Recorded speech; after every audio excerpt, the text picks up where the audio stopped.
me, forever on fire. ಬೆಂಗಳೂರಲ್ಲಿ ಭಯಾನಕ ಒಂದು ರೀತಿಯ ಅಪಘಾತ ಸಂಭವಿಸಿದೆ. ಅದು ಕೂಡ ಆಟೋ ಬಹಳಷ್ಟು ಜನರ ಮೇಲೆ ಇಲ್ಲಿ ಹರಿದಿದೆ. ಇದು ಬೆಂಗಳೂರಿನ ಡೈರಿ ಸರ್ಕಲ್ನಲ್ಲಿ ನಡೆದಿರುವಂಥ ಘಟನೆ ಇದು.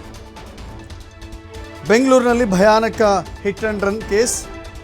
ಡೈರಿ ಸರ್ಕಲ್ನಲ್ಲಿ ಪಾದಾಚಾರಿಗಳ ಮೇಲೆ ಆಟೋ ನಿಯಂತ್ರಣ ತಪ್ಪಿ ಹರಿದಿದೆ.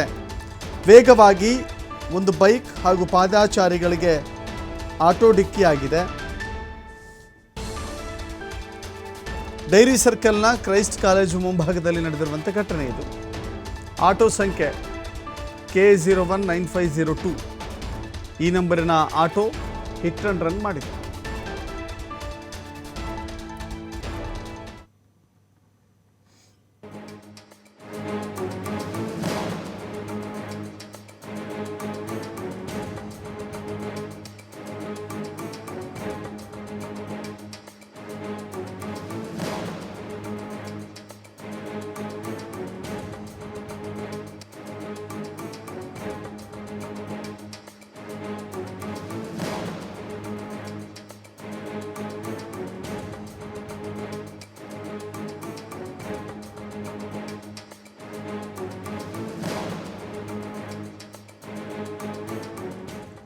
ಡೈರಿ ಸರ್ಕಲ್ ಮುಂದೆ ನಂದಿನಿ ಲೇಬಲ್ ಇರುವಂಥ ಅಥವಾ ಅವರ ಡೈರಿಯ ವಾಹನಗಳೇವು, ಹಾಲು ಸಾಗಿಸುವಂಥ ವಾಹನಗಳು ಅಥವಾ ನಂದಿನಿ ಉತ್ಪನ್ನಗಳನ್ನು ಬೇರೆಡೆ ಸಾಗಿಸುವಂಥ ವಾಹನಗಳು.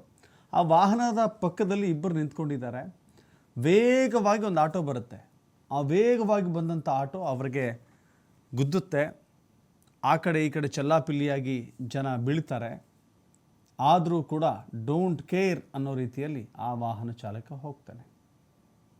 ಇದು ನಿಜಕ್ಕೂ ಕೂಡ ಅಚ್ಚರಿ ಅನಿಸುತ್ತೆ. ಇದು ಉದ್ದೇಶಪೂರ್ವಕವಾಗಿ ನಡೆದಿರೋ ಘಟನೆನ ಅಥವಾ ಎದುರುಗಡೆ ಬರ್ತಾ ಇದ್ದಂಥ ಅಲ್ಲಿ ಬೈಕ್ನ ತಪ್ಪಿಸ್ಕೊಳ್ಳಿಕ್ಕೆ ಹೋಗಿ ಈ ಕಡೆ ಪಾದಚಾರಿಗಳಿಗೆ ಹೀಗೆ ಡಿಕ್ಕೆ ಹೊಡೆದ ಗೊತ್ತಿಲ್ಲ. ಬಟ್ ಆ ಡೈರಿ ಸರ್ಕಲ್ನಲ್ಲಿ ನಡೆದಿರುವಂಥ ಈ ದೃಶ್ಯ ಇದೆಯಲ್ಲ, ಈ ದೃಶ್ಯ CCTVಯಲ್ಲಿ ಸೆರೆಯಾಗಿದೆ.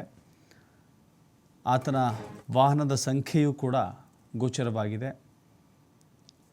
ಆ ಕಡೆ ಬೈಕ್ ಸವಾರನೂ ಬೀಳ್ತಾನೆ, ಈ ಕಡೆ ಈ ಇಬ್ಬರು ಪಾದಚಾರಿಗಳು ಕೂಡ ಬೀಳ್ತಾರೆ. ಪಕ್ಕದಲ್ಲಿ ಫ್ಲೈಓವರ್ ಇದೆ. ಹೀಗೆ ಇಷ್ಟೊಂದು ಅಪಘಾತದ ಸನ್ನಿವೇಶದಲ್ಲಿಯೂ ಕೂಡ ಆತ ಅಷ್ಟು ವೇಗವಾಗಿ ತೆರಳಿದ್ದಾನೆ. ಇದು ನಿಜಕ್ಕೂ ಕೂಡ ಅಚ್ಚರಿ ಅಂತ ಅನಿಸುತ್ತೆ. ಯಾಕಂದರೆ ನಿಲ್ಲಿಸಬೇಕಾಗಿತ್ತು, ಏನಾಯಿತು ಅಂತ ಕೂಡ ನೋಡಬೇಕಾಗಿತ್ತು. ಈಗ ಎಲ್ಲ ಕಡೆಗಳಲ್ಲೂ ಬೆಂಗಳೂರಲ್ಲಿ ಹೇಳಿಕಿಳಿ ಬೆಂಗಳೂರಲ್ಲಿ ಎಲ್ಲ ಕಡೆಗಳಲ್ಲೂ CCTV ಇದೆ. CCTVಯ ಒಂದು ಕಡೆ ಆದರೂ ಕೂಡ ಆ ವ್ಯಕ್ತಿ ಪತ್ತೆ ಆಗ್ತಾನೆ. ಮಾನವೀಯತೆ ಮರೆತು ಹೋದರೂ ಆತನಿಗೆ ಆಗಬೇಕಾದ ತಕ್ಕ ಶಿಕ್ಷೆ ಅಂತೂ ಖಂಡಿತವಾಗೂ ಆಗುತ್ತೆ. ಸೊ ಹೀಗಾಗಿ ಆಟೋ ನಂಬರ್ ಕೂಡ ನಾವಿಲ್ಲಿ ಹೇಳ್ತಾ ಇದ್ವಿ, K019502 ಅಂತ ಹೇಳಿ ಈ ಆಟೋ ನಂಬರ್. ಕೆಲ ಆಟೋ ಡ್ರೈವರ್ಗಳ ಇಂಥ ವರ್ತನೆಯಿಂದ ಇಡೀ ಆಟೋ ಡ್ರೈವರ್ಗಳ ಮೇಲೆ ಕೆಟ್ಟ ಅಭಿಪ್ರಾಯ ಬರುವಂಥ ಸನ್ನಿವೇಶ ಒದಗುತ್ತೆ. ಸೊ ಈ ಕಾರಣದಿಂದಾಗಲೇ ಸದ್ಯಕ್ಕೆ ಆ ನಂಬರನ್ನು ಟ್ರೇಸ್ ಮಾಡಿ ಆಟೋನ ಹುಡುಕಿ ಯಾಕಪ್ಪ ಹಿಂಗೆ ಮಾಡಿದೆ ಅಂತ ಕೇಳ್ಬೋದು ಪೊಲೀಸರು. ಆತನ ಮೇಲೆ ಕೇಸ್ ಹಾಕ್ಬೋದು.